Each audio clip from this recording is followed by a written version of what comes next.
ప్రొద్దుటూరు నియోజకవర్గ పరిధిలోని 53 మంది పలు అనారోగ్యాలతో బాధపడుతూ చికిత్స చేయించుకున్న వారికి భరోసాగా ముఖ్యమంత్రి చంద్రబాబు నాయుడు సహకారంతో ప్రభుత్వం నుంచి 24వ విడతగా 53 మంది లబ్ధిదారులకు సుమారు 54,81,768 రూపాయలు మంజూరు చేయించి నేడు ఆ చెక్కులను లబ్ధిదారులకు అందజేసిన ఎమ్మెల్యే నంద్యాల వరదరాజులరెడ్డి చెక్కుల పంపిణీ కార్యక్రమంలో మాజీ ఎమ్మెల్సీ టీడీపీ రాష్ట్ర కార్యనిర్వాహక కార్యదర్శి డాక్టర్ బచ్చల పుల్లయ్య పలువురు టీడీపీ నాయకులు పాల్గొన్నారు. 24,81,765 రూపాయలు సీఎం రిలీఫ్ 24వ విడతగా ఇవ్వడం జరుగుతుంది.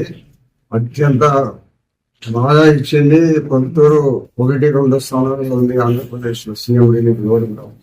కాబట్టి ఈ సీఎం రిలీఫ్ ద్వారా వారు ఏదో హాస్పిటల్లో ఖర్చులు పెట్టుకున్నారు.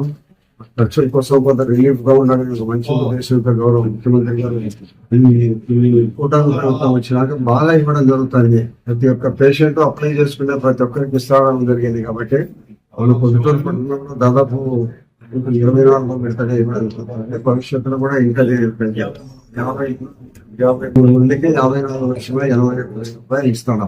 కాబట్టి భవిష్యత్తులో కూడా ఇంకా ఇచ్చి రోగులు అందరినీ ఆదుకునే ప్రయత్నం ప్రభుత్వం చేస్తానండి.